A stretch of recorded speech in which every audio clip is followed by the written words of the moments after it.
How you guys doing? I'm Linc Hand, chatting with Chris Gordon on Hellblazers Biz.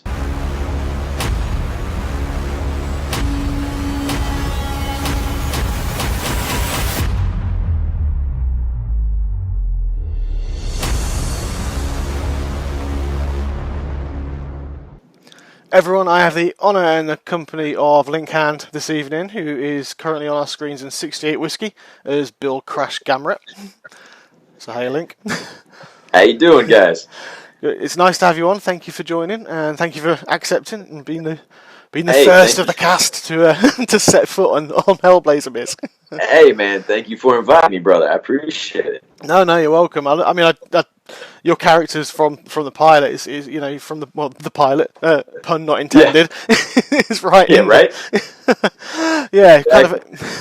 He does come across obviously straight away as a bit of a snark in the first one. It's just obviously he wants to get things done. So yeah. Yeah. Pretty cool. Yeah, it's it's always one of those things when you're shooting pilots and the way the script is and certain things that are there, and then on the day when you're doing it, things change because of logos and just all kind of different logistical things that certain things change. So you didn't get to really see some of the playful side of it. So I'm just sitting there yelling at everybody like the first couple of episodes. It's like, okay. Yeah, we'll get through it. Yeah, exactly. Excellent. I mean, no, this was obviously isn't your first show. You're an accomplished actor, and I appreciate that. You are. I mean, I've looked at your resume and been impressive. I mean, you'd be started when you were about 5, is it? Or is that when you wanted to, where you started to be? No. Technically, I did start when I was 5. My mom and dad owned an advertising agency, and very long story short, I was a kid. They were looking for a kid about my age to do this commercial with my mom, and I was just being a hellion and wouldn't shut up, and I kept running in the room, and they were like, "Link, what do you do? Like, what do you want?" And I was like, "I can do that." And so literally they let me audition to shut me up because they were like, "There's no way he will stop bugging us unless we just pretend and let him pretend like he's doing the thing for a minute." And I kind of had a photographic memory. I could look at a page when I was little and just kind of memorize everybody's lines. And so after I did it, they were all kind of like, "Wait a minute, he was actually really good, and he's your kid, so why not we just do it?" And then it turned into a running series for a couple years. Fantastic. Which is just kind of funny. Yeah. But in my mind, it was just Toys R Us money. It was like just a way to go buy some toys. Well, yeah, it's true. Yeah. Bit of slave labor, Never. Exactly. In my mind, I was like, "Yo, this is a way I can get the new G.I. Joe, so I'm in. Let's do this thing." Yeah, and your parents are like, "Well, hey, now we don't have to pay someone." Yeah, exactly. Oh, they got the discount. They got the discount big time. Oh, like, look, we give them $50 for some G.I. Joes. We're good. See, I'd have been happy with that as well, to be fair. Yeah, exactly. It was a win-win. Oh, yeah, definitely. Win-win. In fact, I've just seen they're bringing them out again. Sorry, just take the subject completely away. They've had the New York Toy Fair's been on this weekend. I kind of feel like I collect 1/6 scale military figures. In fact, I can probably show you. For example, wow. That's one there. That's a Royal Marine I'm doing from Afghanistan. I can't. Oh, dude, that's super cool. Yeah, so that's what I collect. But I was following the Toy Fair, and they've actually bringing G.I. Joe back out in about a 6-inch format. So I was like, huh? Really? Yeah. I mean, I'm too old for them now, but I thought they look really cool. I wish I was a kid. Hey, listen. Hey, this is Trust Tree. Never too old for that. Never too old for it. You gotta have a room where you can let your little kid be a little kid. Like, it doesn't matter like whether you're an adult or not. You're like, you know what? I'm going to keep some stuff in this room. It's all good. Exactly. And you just don't tell anybody that you go in there and you run scenarios. Yeah. I've got that room, but my little kid isn't allowed in there. I said I've got a 13-year-old. Oh, yeah. You're like, buddy, no, these are dad's toys. Yeah. Stay away. Exactly. He's got his PlayStation. Play on that. Yeah, exactly. Get your Fortnite on or whatever. Yeah. Yeah, this is mine.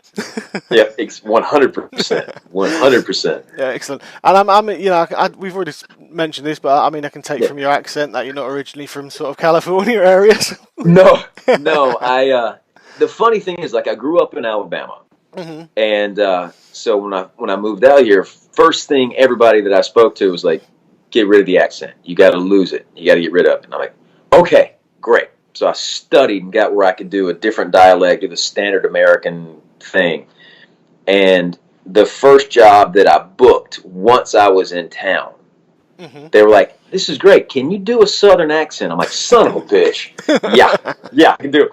And so now I just let it fly. And if I need to change it for something specific, then I can go to a neutral place. And then if I need to do something different, I can practice it and do it. Yeah. Or I can cut it out. And then when it came to this, when I was auditioning, I didn't use. I was just doing like a standard American dude. And Roberto Benabe, the showrunner, the creator of the show, he heard a little bit because I kind of put just a little Southern accent into it. He's like, "Did I hear a little Southern twist?" I'm like, "Yes, sir." I was like, "I want to put a little in there," and he's like, "Can you do more of that?" I was like, "Buddy, how country do you want me to get, man? Because this is me, son." So yeah, it's just kind of funny how it all works out because you try to get rid of something, and then that ends up being the thing that gets you more work than anything. It's a great accent. I mean, I love it. It's the only accent that usually us Brits can do, if an American accent. Because you get, I mean, you know, I'm not knocking the accent. I love the Southern American accent. Southern States accent is absolutely spot on. But you're right, you shouldn't lose it just because you've gone to California. Like you say, you're going to land roles. You should use that because not everyone's going to. It's like in the UK, we've all got different accents. Why should you have the same accent regardless of who you are in a show? It's like you're bound to have a bit of differentiation in the background. Exactly. And Chris, don't worry. I am not that sensitive. You're not going to offend me, so it's all good, brother. I was going to say, yeah, because I used to do. I'll tell you this story. I might have to edit this bit out. But I was, I probably will actually, because people might get offended. When we go to Florida, I love voices, I love impressions, right? And I do them all the time. I do my Yoda, I do Muppets and stuff for my son all the time. That's awesome. But I made one up for obviously a real. We went to Florida and we went to the real out parts of Florida. We not just the theme parks. We wanted to explore real Florida. And I joke, I joke about it here when we drive around the country in Wales. I'm sitting there going diddle down, you know, because Wales 100%. is very much like that. But in Florida, I was like, I got me my boom boom stick. You pull a little trigger, it go boom boom. Yes, I got exactly. So yeah, exactly. And he went down the street then, copied me, and he started doing it to someone who was walking up the road, and he's wrong timing, and I was just like, "Shut up!" You're like, no, don't do that. I was like, in the hotel room, it's fine, just don't do it in front of people. Yeah, not in front of people. This is not good. Yeah. You'll get me in a fight. Exactly, yeah, or worse. Yeah, exactly. I literally was walking down the street going, "Stop up!" yeah, like just grab and pull out of the way. Exactly. Oh yeah, I mean, it wasn't meant to be offensive to anyone. It was just I'd play around with voices and stuff, and that was just one of them I did. I was actually going to do a little angry redneck as a puppet and do a podcast with an angry redneck puppet. Yes. Because I heard. Because we're doing for the Wales and Scots over here, so. So good, man. So good. Excellent. I mean, you've been on huge shows as well. You know, throughout the career as you've gone through. I mean, you've appeared some. I mean, Justified's a great one as well. That's one of the big ones we've been running as well. And you were on that. What was that like? What was it like? Who were you involved with on set, and who did you kind of work with and experience from? When I did Justified, it was I didn't get to work with Timothy Olyphant. But because I was a huge fan of the show, it was at that point I was just trying to get any job that I could get, and in that show, my character's name was Muscle Boy. So it was like I didn't even have like a proper name. Like it was just like yo, Muscle Kid, you know what I mean? And but that's sort of the thing of this business is like when you're starting out. Like there are very few people. Like sometimes they get to start with some great thing. I was the journeyman. I was just, try to get. And so for me personally, anytime I would get to work, I would just sit there and just try to watch and steal every single thing I could. And I didn't want to be in the way. I wanted to know my stuff, do a good job. And hopefully they were like, all right, good job. You didn't break anything. Like you can either come back or, hey, we'll still pay you. You know what I mean? Yeah. But it was always, for me, like every single thing was incredible. Like the first technical TV show that I ever booked out here was Prime Suspect with Maria Bello. Yeah. And the weekend before I had the audition, Mm-hmm. I didn't know it at the time, but I broke my foot in 8 places playing football. Well, how could you And not know you broke your foot in 8 well, places? I didn't want to. I knew I had messed it up really bad, Right. but I'm a country dude, so I was like, "Yo." I knew I had this audition Monday, and I called my reps at the time. And I was like, "Hey, I banged my foot up pretty bad." Mm-hmm. And they were like, "This is a big casting office. If you cannot walk in that room and not limp, you cannot go." I was like, "Oh, it's no big deal. I'm fine." Yeah. And I knew if I went to the hospital, they would put me in a cast Yeah, and then because my foot was black. It literally looked like my foot was dead. Wow. And so that morning, I iced it in an ice bucket, Mm-hmm.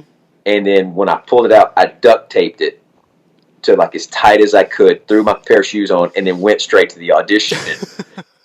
And then in blah blah blah blah blah, got the job. And then I was like, "Now I can't go to the doctor because they put me in a cast and I show up on set, they're going to fire me." And so while we were filming, I stepped on something, and the makeup department saw me stumble, and they're like, "Dude, you all right? Did we just see you limp?" And I was Yeah. like, "Can I say something in honesty?" And they're like, "Yeah, sure." I like look at my shoes, and they had me in boots. Mm. I said, "You see the left one?" And it was just swollen. Right. They're like, and I'm like, "That's my foot." I said, "My foot's broken." I said, "But this is my first job, and I don't want to get fired." And they're like, "You're an idiot, but we're going to take care of you." And so, like, that's kind of been, but you learn so much, and you get grateful for the opportunities, and you don't want to let them slip through your fingers when you get one. Yeah, no, I get that. I mean, I've talked to many actors on this, and the work that goes in, because for every time, for example, seeing you as Crash now, the amount Yeah. of work that's gone in, all the auditions that you've done where you might not have Oh been yeah. sadly as successful for them, there's Right. so much work, and so when you do get an opportunity, Yeah. I mean, some people ask me why, some questions about some actors, why they taking time on that show for such a Yeah. thing, and it's like, because it's a show, it's a TV Yeah. show, they're on TV, that's what you do, it's your passion, it doesn't Yeah. matter what it is. If the role is Yeah. interesting for you, you'll get on and do Right. it. Yeah. Or you get the opportunity, 100%. you grab every opportunity you can. 100%. And it's one of those things, especially like when you start out, or at least for me, I remember hearing people in acting class going, "Oh, I would never do this," or "I can't do that," or blah blah blah blah blah. They're all back home now. They're Hmm. back wherever they left because they were too cool to like, play whatever kind of role. Yeah. And it's one of those things. Even big stars, like big huge stars, like you hear about getting pigeonholed into certain things. Hmm. But there's very few people that can go, "Okay, hey, well, I'm going to do this right now. Now I'm going to do that. I'm going to do this," because there's so many people wanting to break into the industry. It Yeah. it's a fine balance between, you have a light bill.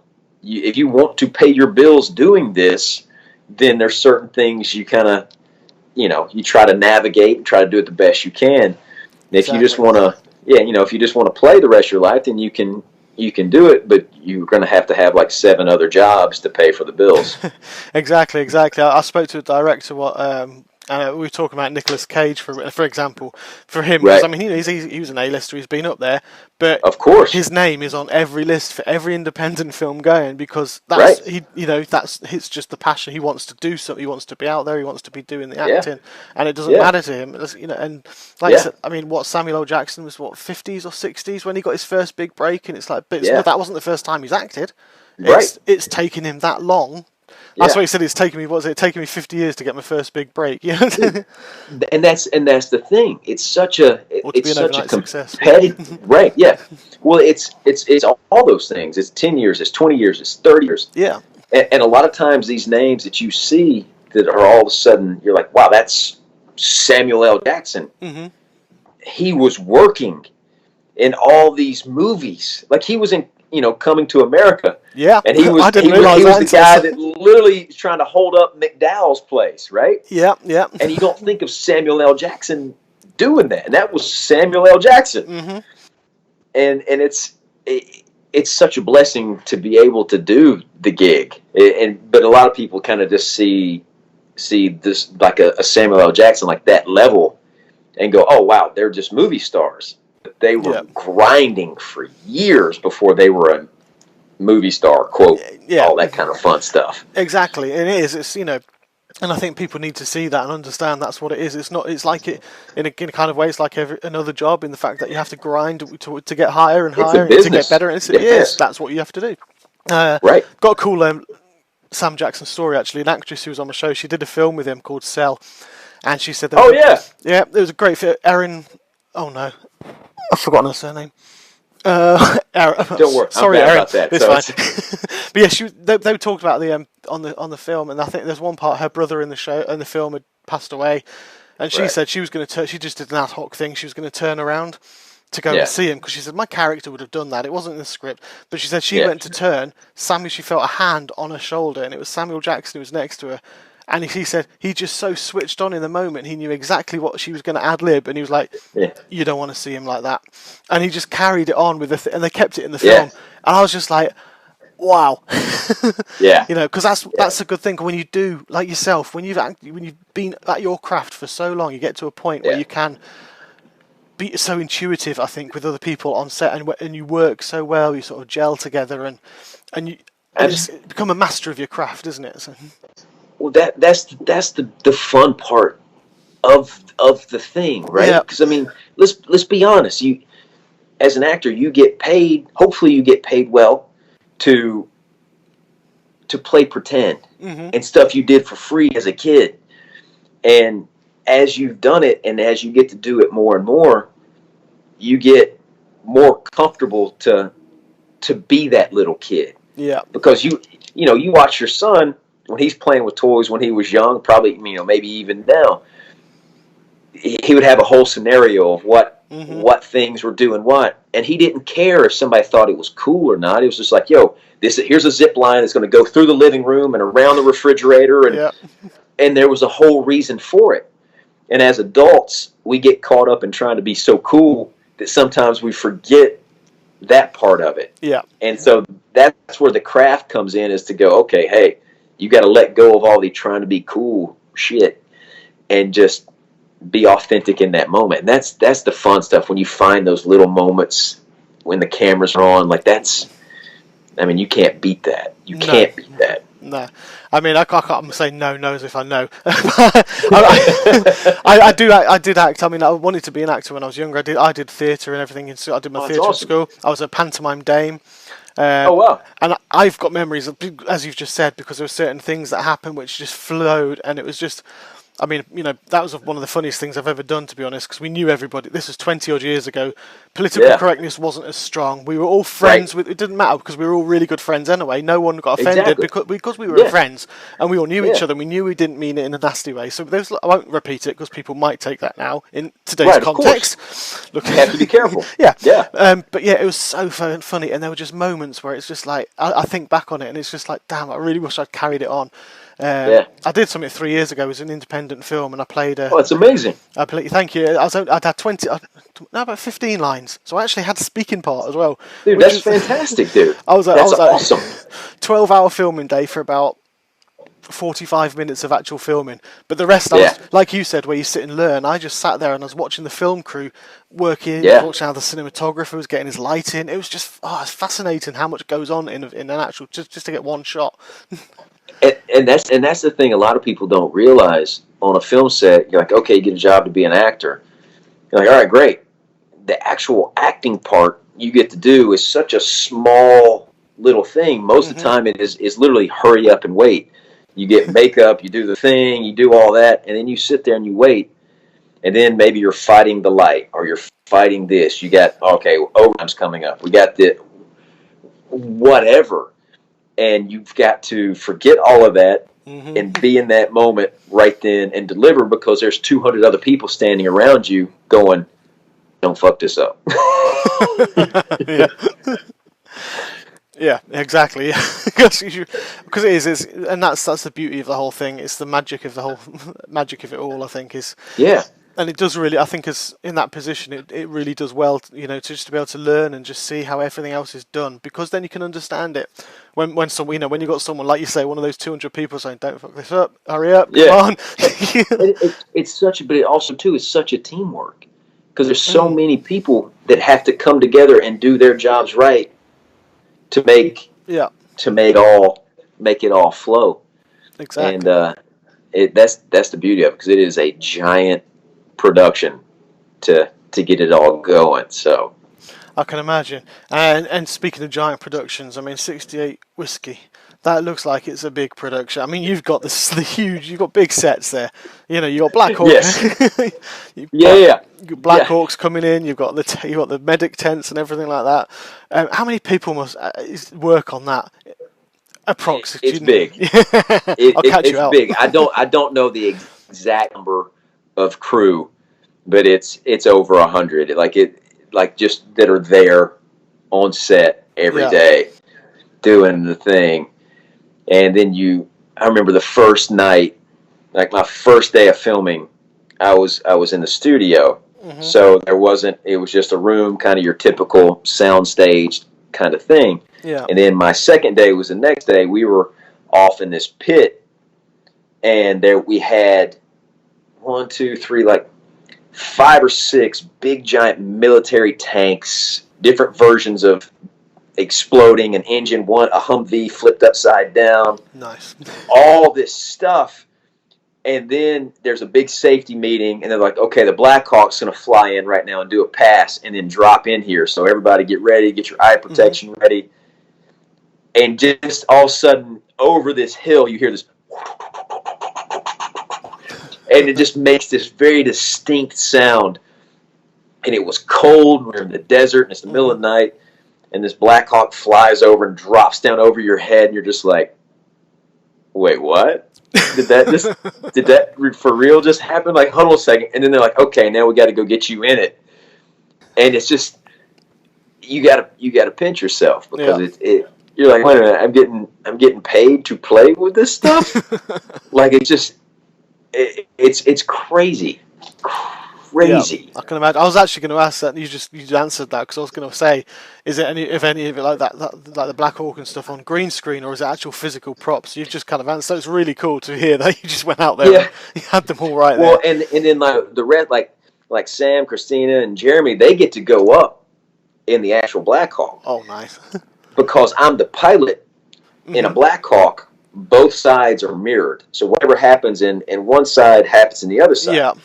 And with the permit that the show has for the Black Hawk, there has to be 2 FAA certified pilots in both seats. Mm-hmm. So I don't get to fly. And I'm like, come on, man, this is Hollywood. Like, let's make it happen. And they're like, well, you're going to have to Tom Cruise it for season 2 and get like a real pilot license if you want to go up. And so there's all these little inside jokes about that. But yeah, they actually get to fly. But I'm in it. And sometimes we'll crank it up when I'm doing stuff, so the blades are turning and there's the sound. Yeah. But it's just being in it when the blades are starting to turn at speed. Mm-hmm. You feel it start to get lighter, and you immediately feel like you're cool. You're like, yo, I got this. I can fly it. And you're like, idiot, shut up. But in your head, you just all of a sudden you feel your posture changes. You're just like, yeah, okay. You just get instantly cool in your mind. You're like, yo, I'm 7'5" right now. I got this. That must be an ace feel. I mean, it's cracking. I mean, when I used to do Vietnam reenacting years ago, and we, I was going to say, with the sound of the helicopter, we'd had that once. We had a Huey. It was the only Huey in the UK that still flies, that flew in Vietnam, and it still had it still had the patched up bullet holes in it. But we were out in the field in a battle in front of all these people in the public as a little LERP team, and we were lying down, and we weren't as professional, because we just heard the thump, thump, thump, because the Huey's got a really distinctive one, and it just flew over so we were all lying on our back going da da da da da da da. 100%. 100% you do that. Yeah. For sure. Excellent. For sure. Oh, definitely. So what did you think when you first read the character of Crash, when you first got the script for him? Me personally, I was excited, because one, I was like, wow, nothing bad happens to him yet. Because when I had the pilot, I knew that it was going to recur. Didn't know how many episodes. Didn't know what was going on, but I just knew it was going to recur. Yeah. So the business side, the actor side of that, it's like, wait, let me check, make sure I don't die right off the bat. Like, okay, check. I'm good with that. Like, okay. And then I'm like, oh, wait a minute. Like, he's cool. This character is, you start putting your own stuff onto it. I'm like, yo, this guy's Han Solo. This guy just wants to come cracking in and do his thing. And when you get a chance to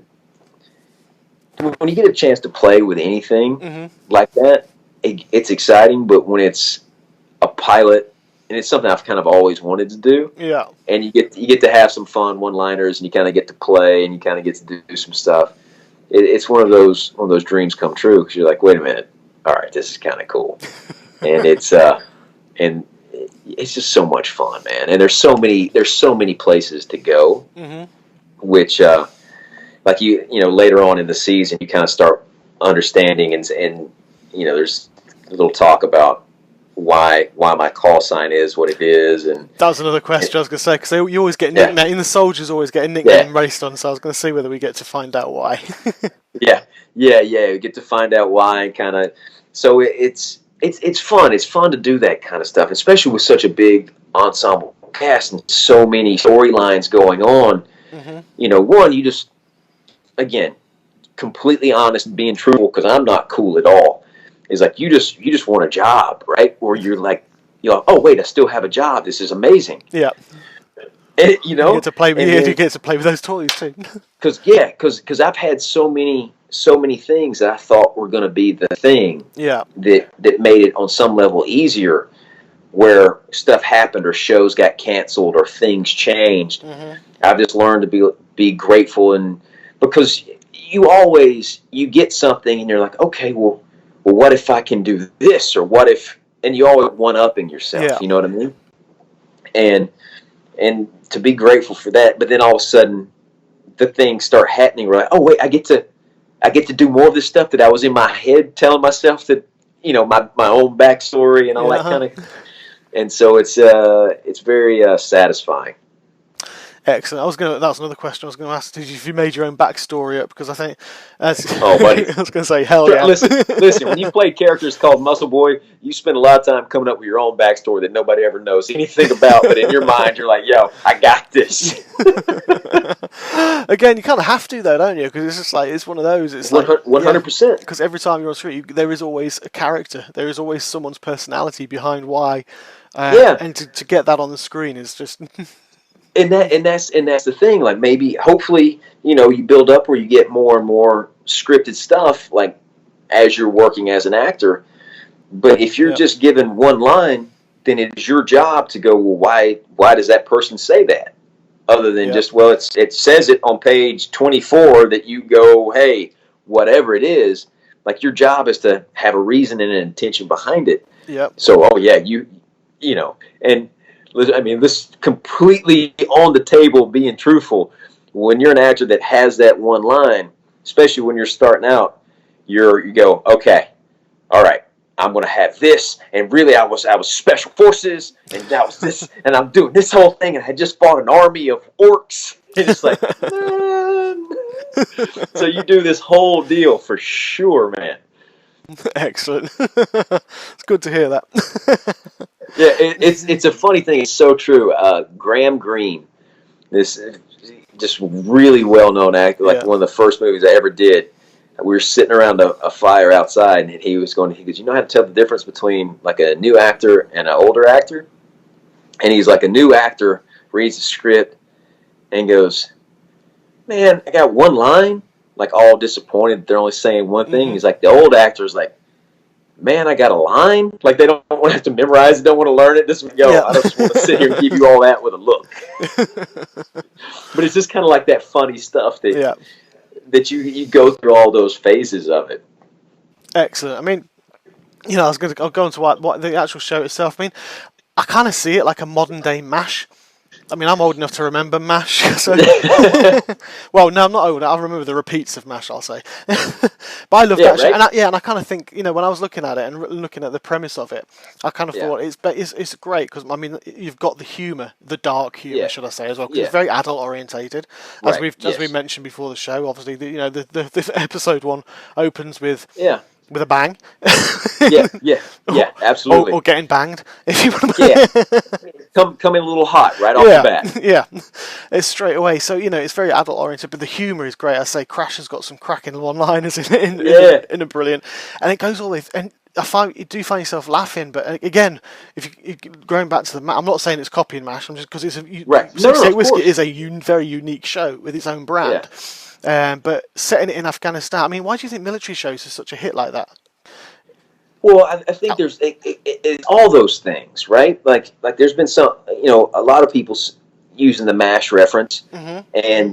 and it's we try to do that. Do the humor. The show tries to do that. The humor. Yeah. There's also some very very serious, content. There's all these different things, and for me, I feel like military is one. There's such a pride for I think for most people when it comes to the military, Mm-hmm. and there's all the stories. Because I mean, I grew up in the South. I've got family that served. I never served. A ton of family have served. Yeah. A lot of my good friends I went to high school with served, and there's all these different stories. So you have the heroic, Rambo kind of story, Mm-hmm. which most every guy can be like, yo, I want to be the guy that can charge in and take on a whole army. Yeah. And then there's also the part of it that is that the whole is greater than the one, Mm-hmm. which is also the beauty of that. And also too, I think one thing the show does really, really well, if I can dare say this myself, is that not everybody makes choices just on the outside that you see and you go, oh wow, that's just a really great person. Like sometimes it may be a little sketchy decision, but then more you find out, you realize like, well, they're not just doing it. They're not a bad guy, Yeah. or they're not a bad girl. They're doing it because of these other circumstances. Yeah. And I think a lot of people in life, if we truly look in the mirror, because we never judge ourselves based on what we do. People Mm-hmm. normally judge their stuff on what our intent Yeah. is. You know what I mean? It's like, oh, well, my intent was to do this, and I was going to give it over here. Mm-hmm. And the audience, when you see somebody do so, it's like we've all got that one friend in the group that's kind of the a-hole, right? But you're like, yo, that's Joey. We all love him. That's just kind of who he is. Yeah. But the other people at the bar are like, yo, that dude's a dick. We don't like Mm-hmm. him. You're like, no, no, no. He's a sweetheart. You just got to understand that's why. Yeah, that's why it is. Yeah. And I think that's the kind of beauty of the show is like as it goes on, you start to see these are people, and they're just trying to get by the best they can because some people chose to be there. Some people were forced to be there.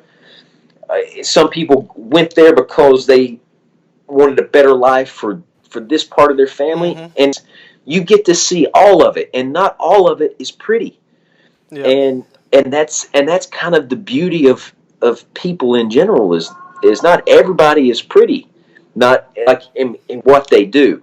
You know what I mean? Like sometimes Yeah, definitely. there's some real stuff that comes in there, and I think that's kind of the beauty of the show. And then we try to do it in a fun way to make people tune in every week and go, well, I want to see what happens to these people. Exactly, it really does work like that because every character, as one thing I found out, because we're up to episode 6, so I've seen there, but the character building, like Alvarez, I think was it in the pilot when she was up on the rooftop because Yep. she just lost Yeah. it because she'd Yeah. lost a patient, and, Right. and it's I found it fascinating too because that's a very real thing is this PTSD, Right. despite what certain people in high positions say, brain injuries and stuff, things like that really do happen. Right. Yeah. And Exactly. and seeing that on the screen, to see it portrayed, and she did a brilliant job at it. Yeah, she's and great. in the other part, like you said before, we see bad sides of characters. It's like when they went on the mission recently. It's a spoiler. People have probably seen it anyway. But with that $250,000, oh my Right. god, I was crying laughing when it fell out. Yeah. It's just like so close. Yeah, it was just like oh, yeah, okay. So I mean, what they were going to do with it, what they were doing, Yeah. was a really, really bad thing, like you've just explained. Yeah. However, because we knew the story of why it wanted to be done, it's to pay the medical bills, Yeah. things like that. You actually, Yeah. you do. You judge them on that. It's like, well, you're not a bad person. You're actually doing it Yeah. from your heart. You want to, and you want to I help think- I people. You're not think- stealing it for your own benefit. I think there's a lot of people out there. Sometimes it's real easy to judge from a distance especially when it's like a TV show or something like that. You're like, oh, I'd never do that.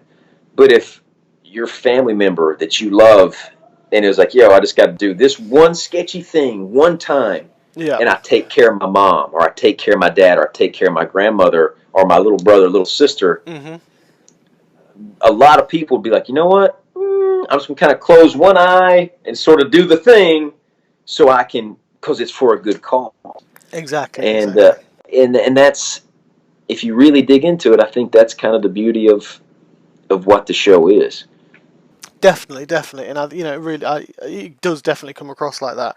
Like I say, I love all the characters. They've all got their own quirks. They've all got and you Yeah. can see there's so much. There is a lot of storylines, like with, I can't remember the female doctor. I can never remember the name. Oh, Holloway? Yeah, with her, the way she's battling because she wants to sign on for 6 more months because Right. she doesn't know anything. She's scared to go home, which is the same as the Yeah. Colonel, Yeah. But then my missus, Such a beautiful scene between them. it was, and my missus was there. But Yeah. what about those poor kids? Because Right. that's from the other side of things. It's like, yeah, okay, Yeah. we feel so sorry for her because she's got that angst. Right. She's got the anxiety of being a mum again. Or Yeah. a mom, sorry.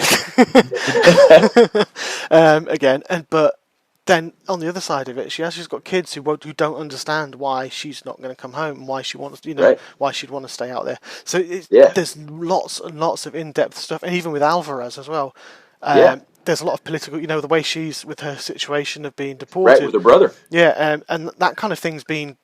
It's kind of mimicking real life because Yeah. I think 3 or 4 cases in the past year or so where people have been serving, Exactly. lived there since they were young, served there many years, and now they're getting deported. Yeah. For one reason, some of them are probably a bit more dodgy with some of the crime records they've got, but it's still the same sort of thing. So There's all those things, Mm-hmm. and sometimes it's not always cut and dry. exactly. There's always levels to everything, and sometimes we forget that, Yeah, and want to judge it at face value, and sometimes you can't. Most of the time you can't judge something at face value because there's a lot of layers. It's like an onion, man. All kind of layers in that bad oh, boy. it is. Yeah, get down to the onion, Shrek. Yeah. But no, it's like, yeah, you're right. It is like that, and I was, I've read up, I'd seen those cases myself, the real life ones. But it's great to Right. have the show keeping very current with Yeah. current issues that are affecting people right now. Right. And Alvarez, it is heartbreaking because you can, especially when the call she's on and she's, Of she gets course. cut off with the blackout, things like that, and it's Right. personal Yeah. lives, but it's seeing how that then affects them in their daily jobs because medics are one of the most highly respected soldiers out on the field because they're the ones Right.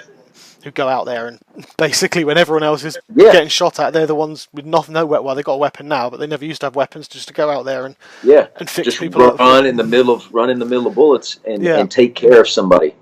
Yeah, Like that. that's That takes a level of bravery that is next level. It is. Corpsmen are always the ones. Corpsmen and chopper pilots. I've got Vietnam veteran friends, and I've got friends who Right. are like the first Gulf Wars. Like yourself, I've got people who've served and stuff. Oh, And they right. they always say medics and helicopter pilots are the ones who they will always buy a beer for because they're the ones who'll come and get Right. them out. Right. Of course. Because exactly. Yeah, they're the ones flying. We mentioned before as well about that last episode. Yeah. And it was, I can't remember, this is where I got mixed up because we watched them together, so I can't remember. They merged. It was like a long film for us because we binge watched it. I dig it. But yeah, when the parajumpers came in, when the 3 Yeah. got taken off duty, and that was heartbreaking. It was a very subtle scene because we Right. saw it at the very end. Obviously halfway Yeah. through, he's talking to the parajumper, explaining. He goes, "We just go where we go, man." He goes, "It's nothing Yeah. against you. We just get told Yeah. to go." Then at the Yeah. very end, you see him coming back, sadly gone on a Yeah. stretcher, and it's Yeah. a very subtle scene. It goes quite quickly, but you can see the Yeah. emotion on Roebuck's face. He's just like, and it's just where it hits, and as an audience Yeah. member, you're just like, "Whoa." Yeah, exactly. And that's the show navigates that stuff so and again, in my opinion, so well because Yeah. it's so fast paced and there's so many stories, and then the subtleness of that moment hmm that if you're open to it's a gut check because it hits you in the stomach because some of those people, they're not coming back, Yeah. and that was their last mission, and that could have been theirs. and exactly. it's all those things, and there's power in that, there's beauty in that, and there's human condition in that, which is, Yeah, you know, it's the real deal. exactly. And it does. It's the way it conveys that. It's respectful as well because I mean, Yeah, they're still out there. I think. No, they haven't been taken. They haven't been brought back yet, have they? I'm just trying to think. We've still got people out there yeah, who are going yeah, out there. So and this is so. It is very much a situation where I find it fascinating, and I find it very, very good that we can bring this kind of a show where it's right, got so informational to the forefront and get people to see this is actually going on. This is what our people are doing. They're going out there and they're doing this. yeah, So look after them when they come home as well. yeah. I think that's the beautiful thing television and movies do now is, you know, 20 years ago there was very few that told anything other than it's just kind of like a cookie cutter. Everything is Yeah. fun and great, and because the world wasn't ready to see Mhm. some nasty, ugly things. Yeah. And the world is a beautiful place, and I think, I want to believe in most people are good, and most people deep down are good people. But there's some darkness in the world too, and that's a real thing. Yeah. And Definitely. especially when it comes to war, like that is the that's where some people rise to the brightest Mhm. of of humans and sink to the darkest of whatever that Yeah. is. You know what I Yeah. mean? And when those men and women come home, learning how to put that back together again Mhm. is a crazy thing. My One of my closest friends growing up, Mhm. he was deployed 4 times, and the first deployment when he came back, he was out in Camp Pendleton, out here in California. Right. And I went to pick him up to go take him out to go say, Mhm. hey, let's go find some girls, man. Like, just Yeah. my boy that I grew up going to high school with, right? And we got in a conversation, and using a credit card scared him. And this is a big dude, like he was legit 6'3" kid, like big country dude. Yeah. And a credit card would bring him to his knees because he had gotten used to not doing that. Yeah. And it's just like these little things we take for granted. Like it's a lot. It's a lot to it. Yeah. Yeah. There is. I mean, I've got a friend. I won't mention who he is, but he served in one of the wars, and I've seen how he's had to leave the room.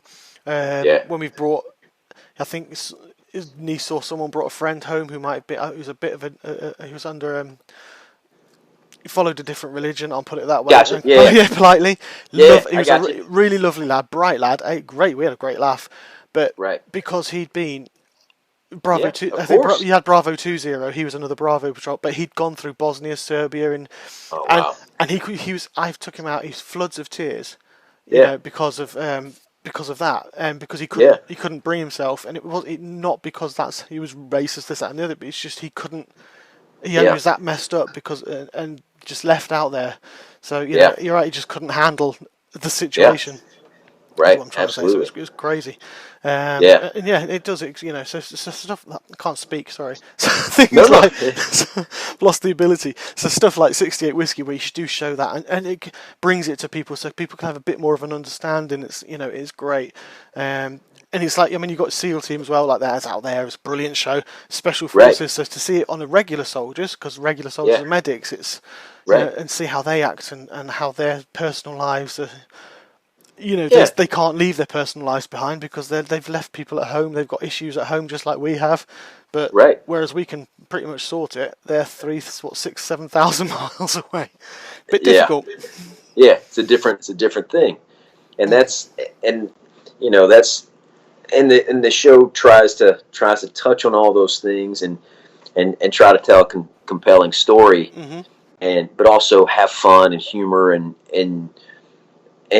do it all. And you're not going to make everybody happy, but the big thing is just that everyone there appreciates the men and women that do it for real. Yeah, Because I get to pretend, sit in a helicopter and pretend like I can go up, but I'm well aware of there are people doing that right now for real, where the Yeah. stakes are real. And the explosions. It's like playing Monopoly and playing real poker. You know, Yeah, it's exactly. a different thing.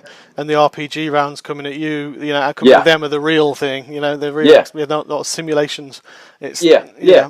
Sitting there like, okay, so where's the rocket at? Oh, it's over here. So is it a big one? Like how hard you want me to pretend like something's coming at them? If they don't figure it out in that split moment, then however many souls are on that helicopter don't go home. Exactly. And there's that many letters going out, right? So it's that's something everybody's very, very keenly aware of. Excellent, and you all do put that respect. You show that in the show. You can see there is that respect, and you've got that knowledge that that's you're trying to you are doing the best and portraying these guys as they should be. Cool. I've got 2 questions from fans which came in. Please do it. Okay, the first one is Simone Barry-Brisbois. He's a good listener of my show. He's a great guy for Canada. Who are your favourite filmmakers, and with whom would you want to work with? Oh wow, wow! Going. All right, we'll go. We'll keep it simple. Clint Eastwood. Like, I mean, to me, like to be able to work with Clint Eastwood would be incredible. Then you got like Martin Scorsese, which would be amazing. Mm-hmm. But if there's so many that I would, I would do pretty much whatever I needed to do to get to work with, because there's so many incredible. Film like Ridley Scott has always been great to me. Oh yeah. Like I love like the old like Days of Thunder and Top Gun. Like when I was seeing the trailers for Top Gun, I'm like, all my money. Take all my money. I had goosebumps on the new one. It was just like, wow, buddy. I'm just saying, like a big epic kind of thing, like that. And but there's just something for me like. With my dad and everything else, something about Clint Eastwood and the way he can tell a story has just always been, like for me personally, just been really cool. And I'd probably just want to sit there and pick his brain about westerns and everything else. Nice one. The second question is from Brynna. She's a fan of 68 Whiskey as well. But she'd say, how is this experience different from any other projects you've worked on? For me, getting to know the team and like the actors in this show, like because we're in these little groups. Like Robeck, he works with everybody because he's the lead of the show, right? Mm-hmm. But for me, I'm part of the crew. So after these first couple of episodes, and all of a sudden we start getting loose with each other, and we're able to laugh, and all of a sudden we kind of started to become a crew. And so at the end of episode 10, we were sitting there talking. It was late at night, and we're like, "Wow, we've been doing this for a little over 5 months now." Yeah. And you so quickly join these. You have these friendships that kind of happens fast, and it's silly, but it's camp. It's adult camp, and. Like for me, like that's stuff, because I grew up and I played sports. I thought I was gonna play sports the rest of my life, and it's like the locker room. It's you see somebody you recognize every day, get to go to work with, and you're like, hey, we're gonna get to play pretend today, and it's just it's such a lucky, fun thing, and to have it like that's the difference thing for me. Like you have that on all sets. Like where you come together real quick to make the movie, make the TV show happen. Yeah. But to be a part of the show and to be there, it has been the difference, and just been a lot of freaking fun. So much fun. It does look it. Especially now you said you get to play with the real Black Hawk and stuff. That's just I mean, buddy, it's that you bananas. just can't beat that. Yeah, bananas. It is. I'm going to ask you a signature question now, Linc. Okay. This is one. It's completely off the wall. It's got nothing to do with anything. Perfect. It's actually a good personality. I had about 2 years, maybe 3. I had a guy on my show. He's on Star Wars. He played Nine Num. You know, the guy in the red suit with the boiler. He's got a monkey-looking face, Flew the Millennium Falcon in return, Anyway, he's been a Muppeteer for 30 years, and someone sent this question in, and I was like, that's it. And I've pretty much asked nearly as many people as I can afterwards. So, if you could have a Muppet created after your own personality, or if there is a Muppet you think would suit your personality, what would it be and why?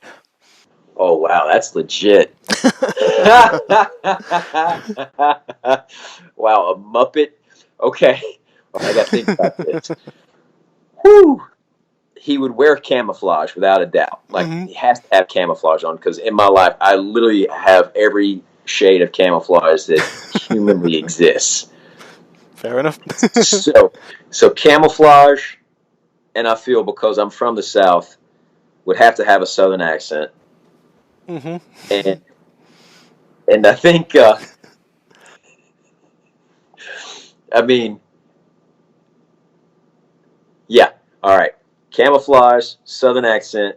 It had to spend most of his time by the pool, and would just be the Fair enough. would be the nicest guy in the world. But he's also the bouncer at the nightclub.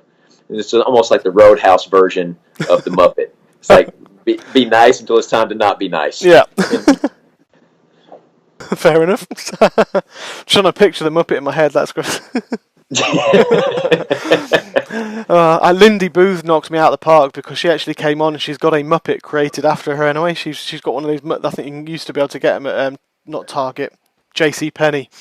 And she oh actually had wow, she had a Muppet created and she brought this actual Muppet on. I don't know, I've got my hand here like that, but she came on with this that is Muppet, and fantastic. Here, I was just speechless. I was like, oh, I'm lost now. That's it. yeah, well done, Yeah, well done. I, It's I, game I, over now, I normally give a little impression out and that's it, but no, she came full on with that.